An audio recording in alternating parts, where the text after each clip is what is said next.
Fala, meu povo, sejam bem-vindos ao nosso curso de resolução de questões aqui pelo Vem Que Passa. Hoje, Direito Empresarial. Qual que é o nosso objetivo aqui nessa história? É fazer você sair daqui sabendo tudo de direito empresarial? Óbvio que não. Principalmente no nosso tema de hoje, que é o tema mais espinhoso do direito empresarial, o direito societário. O nosso objetivo é fazer com que você identifique as probabilidades, é saber entender o que é que a FGV faz nessas questões. O nosso segredo aqui, gente, é fazer você conseguir a sua aprovação. Ponto. É isso que a gente espera que você consiga. É isso que a gente vai fazer com que você consiga. Como é que serão divididas as nossas aulas? Nós teremos aqui 2 blocos com direito societário, depois nós teremos a teoria geral, teremos a propriedade industrial, falência e recuperação de empresas, e um pouco também de contratos empresariais. O que acontece na sua prova? Como é a divisão da sua prova? Normalmente uma questão de teoria geral, uma questão de societário, uma questão de títulos, uma questão da lei de falência e uma última questão que envolve ou propriedade industrial ou contratos empresariais, que são os 2 temas que em tese caem menos na prova. Vão ficar aí alternando nessa questão. Então nós vamos dar um foco monstruoso para vocês a partir de agora no direito societário, principalmente sociedade anônima e sociedade limitada, que são os temas que mais aparecem na sua prova. Vamos começar? Então vamos captar as dicas aqui na primeira questão na sua tela. Com relação às sociedades anônimas, assinale a opção correta. Vamos agora pescando as alternativas corretas. Primeiro, as ações preferenciais são sempre ações sem direito a voto. Essa palavrinha sempre é sempre um perigo para a gente. Sempre e direito não são coisas muito compatíveis. Mas vamos lá. Letra B. A vantagem das ações preferenciais da companhia fechada pode consistir exclusivamente em prioridade no reembolso do capital. Letra C. A primeira convocação de Assembleia Geral de companhia fechada deverá ser feita no prazo de 15 dias antes da sua realização. Então, as 2 informações que nos importam. E letra D. O Conselho de Administração é órgão obrigatório em todas as sociedades anônimas fechadas. De cara, nós já vamos eliminar aqui o item D, porque você que acompanhou o nosso intensivo sabe que o Conselho de Administração é órgão obrigatório em todas as companhias abertas e não nas companhias fechadas. Então já está eliminada aqui a letra D. A letra B de bola fala em vantagem exclusiva no reembolso de capital. Essa letra B tem uma aparência de questão correta. Por quê? Porque, na verdade, ela, apesar de trazer o exclusivamente, ela traz aqui um pode. Então, pode consistir exclusivamente em prioridade no reembolso do capital? Pode. Ela pode ter vários tipos de prioridades, entre elas o reembolso de capital. Então, esse pode estar nos ajudando. A letra C. A primeira convocação de Assembleia Geral fechada no prazo de 15 dias. Prazo de 15 dias, gente, é para companhia aberta, não é para companhia fechada. Então já está eliminada a letra C. E a letra A, as ações preferenciais são sempre com direito limitado. Entre as limitações de direito, pode ter a limitação no direito de voto. Então a letra A também está eliminada. Sobrou para a gente a letra B de bola, que é o que nós vamos conferir agora no nosso próximo slide. Então, na letra A, as ações preferenciais são sempre ações sem direito a voto, fez com que ela estivesse errado. Na letra C, o prazo de 15 dias não é para companhia fechada, mas para companhia aberta, fez com que ela estivesse errado. E na letra D, a confusão da obrigatoriedade do Conselho de Administração para companhias fechadas. Lembrem que a companhia fechada, às vezes, pode consistir simplesmente em 2 sócios. Não haveria necessidade do Conselho de Administração. Então, a nossa questão correta aqui ficou a letra B de bola. Então percebam que as nossas questões que envolvem direito societário, de fato, são questões ingratas, são questões que muitas vezes envolvem o decoreba, letra de lei, envolvem às vezes o fato de você saber que aquele prazo não é para companhia fechada, é para companhia aberta. Detalhes que nós frisamos no nosso intensivo. Vamos passar para mais uma questão? Vamos lá na questão 2, então. A respeito das diferenças existentes entre as sociedades anônimas abertas e fechadas, assinale a afirmativa correta. Letra A. A companhia será aberta ou fechada conforme os valores mobiliários de sua emissão sejam admitidos ou não à negociação no mercado de bolsas e balcão. Gente, aparentemente essa questão, ela tem cara de estar correta. Deixa eu ensinar uma coisa para vocês. O cérebro humano ele tem capacidade de lidar com informações binárias. Sim ou não, preto ou branco, certo ou errado. Normalmente o cérebro humano não consegue calcular múltiplas possibilidades de uma vez. Então você forçar essa tentativa é gerar um cansaço mental desnecessário, o que pode inclusive fazer com que você erre nas suas análises. Então, ao invés de você analisar a questão A, B, C e D e tentar localizar a questão correta, a forma mais simples seria você analisar A e B, B e C, C e D, D e A, eliminando sempre de 2 a 2. Eu vou ensinar para vocês uma técnica agora que pode facilitar. Você vai imaginar sempre, durante a sua prova, que você tem lá uma caixinha de fósforo na sua mão. Pode imaginar a caixinha de fósforo, aquela caixinha de fósforo com a marca em cima, tudo. E dentro dessa caixinha de fósforo cabem 2 itens. Sempre que você ficar em dúvida num item ou achar que esse item é correto ou não, bota na caixinha de fósforo. Bota na caixinha de fósforo. Se colocar mais um em caso de dúvida, não, eu acho que pode ser esse ou aquele, no caso de 2, um dos 2 vai ter que sair lá de dentro. Porque você não pode ter mais de 2 possibilidades. Então, olha, nesse exato momento, eu já imagino que a letra A seja a letra correta. Aparentemente, ela está correta. Então, eu abri a minha caixinha de fósforo, peguei a letra A e já guardei lá dentro. Se eu ficar em dúvida entre mais uma, por exemplo, B, C ou D, uma das 2 vai ter que sair da caixinha de fósforo. Então, nós vamos dar uma analisada agora na letra B, torcendo para não ter mais confusão, porque a priori nós já estamos com a letra A. Até porque se a companhia de capital aberto, nós aprendemos lá no intensivo, o capital aberto significa que tem negociação pública dos seus valores mobiliários. Então, aparentemente, está tudo correto. Vamos passar para a letra B? Vamos lá. As companhias abertas poderão emitir partes beneficiárias, opções de compra e bônus de subscrição. São todos valores mobiliários. Agora vem a pergunta, as companhias abertas podem expedir todos esses valores mobiliários? Eu já vou te dizer que não, porque eu sei a resposta. Mas na hora você vai ficar com dúvida, vai dizer, olha, eu não sei como é que a coisa funciona, eu não sei o que são esses valores mobiliários. Então eu vou ensinar para vocês. Opção de compra? Ok. Por quê? Isso nada mais é do que uma opção de compra de ações futuras. Bônus de subscrição? Também uma opção de prioridade na aquisição de nova emissão de ações. O problema está aqui, ó, nas partes beneficiárias. Porque nas partes beneficiárias o que você está dando é um percentual dos lucros da companhia. E isso só é possível para companhias fechadas. Não é possível para companhias abertas. Então, somente companhias fechadas podem emitir partes beneficiárias. Consequentemente, a nossa letra B não é uma possibilidade. O Estatuto Social... e lembrando, se você tivesse em dúvida entre A e B, vamos supor que você olhou para A, olhou para B, você não tem a mínima ideia. A chance da letra B estar errada é maior. Por quê? Porque ela te dá mais opções, mais possibilidades. Então, a chance de uma dessas possibilidades estar errada é maior do que a letra A, que te dá uma informação direta. Então, a letra A não te dá brecha para exceções, diferente da letra B, que joga 3, 4, 5, 6 possibilidades, a chance de ter uma dessas possibilidades incorreta é muito maior.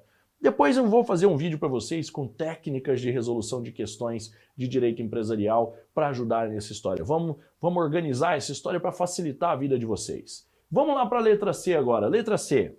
O Estatuto Social de uma companhia fechada nunca, olha que palavrinha feia no direito, nunca poderá impor limitações à circulação das ações ordinárias, mas poderá fazê-lo em relação às ações preferenciais. Gente, só pelo nunca eu já elimino a letra C. Até porque, como eu disse, a letra A é uma questão limpa, direta, não me deixou dúvidas. Letra D, as ações ordinárias e preferenciais de uma companhia aberta poderão ser de uma ou mais classes. Então, olha lá, aí nós temos um problema nessa história. A letra A aparentemente está correta, mas eu não sei se a letra B está correta ou não. Eu que não sou da área de empresarial, estou fazendo a minha prova da UAB, nem gosto de direito empresarial, dei uma olhada na letra D e falei, e agora? Ações ordinárias e preferenciais de companhia aberta poderão ser de uma ou mais classes? Voltando na nossa teoria inicial, a letra A é uma questão limpa, direta.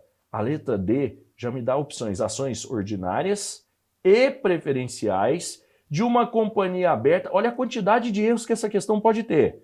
Então, obviamente, se eu não sei a resposta e me deparo na caixinha de fósforo com questão A e D, a possibilidade maior é de que seja a questão A. Então, eu elimino aqui a questão D. Aí eu chego em casa e vou conferir meu gabarito. Olha lá o que eu mostrei para vocês. Ações ordinárias de companhia aberta não poderão não poderão ter classes distintas. Então a nossa questão correta, de fato, a questão letra A.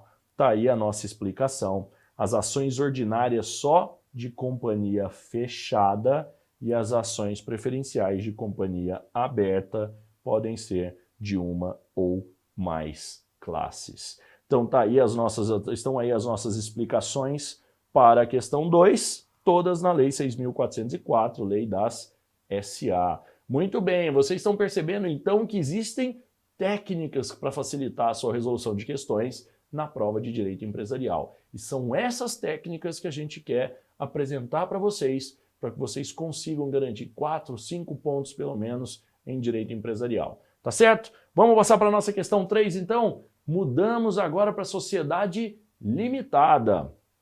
Vamos lá. A sociedade limitada encontra-se regulada nos artigos 1052 a 1087 do Código Civil. Para que ela possa atingir sua finalidade, necessita de patrimônio, já que sua personalidade é diversa da personalidade dos sócios. Em relação ao capital e ao patrimônio social deste tipo societário, assinale a afirmativa incorreta. Gente, alguns detalhes, vamos lá. Quando a gente fala em pessoa jurídica, vocês voltam lá para o direito civil, a partir do artigo 44, artigo 45, inicia a personalidade com registro, etc. Significa que a sociedade constitui uma pessoa diferente da pessoa dos seus sócios. Consequentemente, ela tem patrimônio próprio, tem obrigações próprias que são garantidas pelo seu patrimônio. Qual que é a diferença de patrimônio social e capital social? Capital social é o que ela diz ter, está no contrato social. Patrimônio social é o que efetivamente ela tem. Quando eu falo em capital social, é o mínimo que ela precisa ter, porque se não tiver, os sócios vão responder por isso. É o que acontece, por exemplo, no caso do sócio remisso, que subscreveu, mas não integralizou o patrimônio, assinou o contrato, mas não transferiu o dinheiro. Nesses casos, existe uma solidariedade entre os sócios para complementação do capital social. Então, o capital social é o que ela diz ter, está lá no contrato social, patrimônio social o que efetivamente ela tem. Espera-se que o patrimônio seja maior que o capital, mas nem sempre é o que acontece. Lembrando que na sociedade anônima o reequilíbrio do capital é obrigatório. Aqui na limitada, não. Se o patrimônio for menor do que o capital, os sócios respondem pela diferença. Vamos dar uma olhada nas alternativas agora. Alternativa A. No momento em que a sociedade limitada é constituída, inicia a atividade que constitui o objeto social, o patrimônio é igual ao capital social. Sim, de início o patrimônio e o capital são iguais, não deu tempo de ter lucro nem prejuízo nessa história. Só que a gente quer a incorreta. Letra B. Na constituição da sociedade, há a possibilidade do ingresso de sócio cuja contribuição consista exclusivamente em prestação de serviço. Gente, cuidado com o detalhe, isso aqui é o que derruba muita gente em prova. A sociedade simples, que é a teoria geral do direito societário, ela permite integralização de capital em serviços. Mas a sociedade limitada expressamente proíbe a integralização do capital exclusivamente em serviço. Então, de cara, na sociedade limitada, eu não posso ter integralização de capital em serviço. Não existe essa possibilidade. Então, se a gente está procurando a questão incorreta, acabamos de localizá-la. Nossa questão incorreta seria aqui a letra B, uma questão fácil de identificar, porque essa é uma informação básica para quem quer fazer uma prova de direito empresarial. Questão C. A distribuição dolosa de lucros ilícitos acarreta a responsabilidade solidária dos administradores que a realizaram e dos sócios que os receberam. Perfeitamente, é exatamente o que diz o Código Civil quando trata da distribuição dolosa de lucros ilícitos. Não dá nem para explicar porque é exatamente o texto da lei.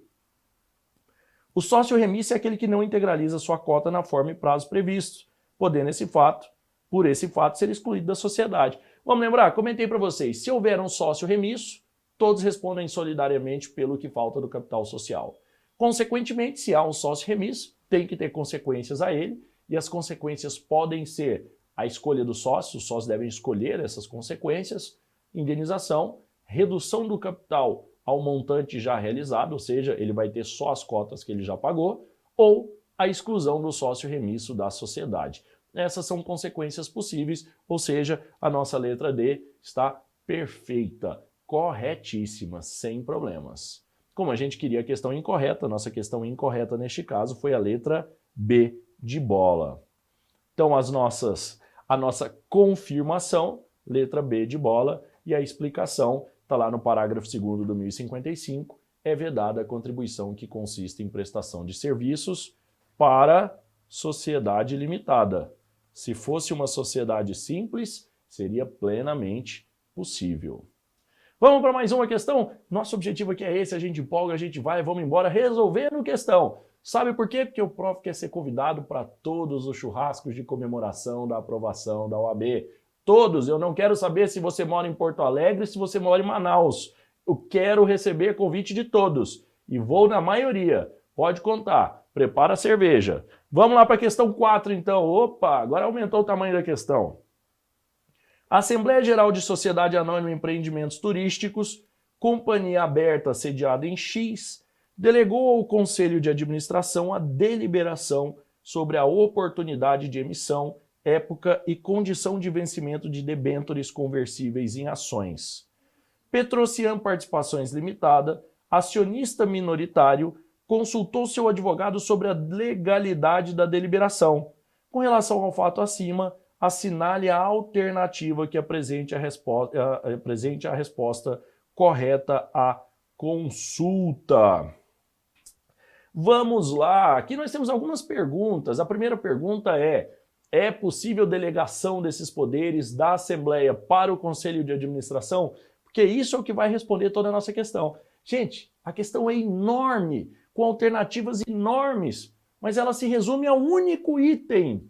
Vamos dar uma analisada nisso? Olha lá nos itens aqui. A deliberação é válida, é anulável, é nula ou é ineficaz? Isso aqui nada mais é do que uma pergunta de direito civil. Nós estamos tratando aqui esse ato jurídico. Nesse nosso caso não é um ato jurídico, estou levando lá para o direito civil. Este nosso negócio jurídico, ele é válido, nulo, anulável ou ineficaz? Pergunta típica, a FGV adora esse tipo de pergunta na prova de civil e de empresarial. Agora o grande problema é que aqui em SA eu preciso conhecer a Lei 6.404 para dar essa resposta. E eu vou dizer para vocês, é um ato válido. Por que é ato válido? Porque existe essa previsão na Lei 6.404.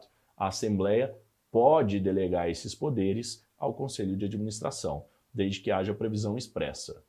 Professor, o que é uma debênture? Uma debênture é um valor mobiliário que representa um título de dívida. É um contrato de mútuo.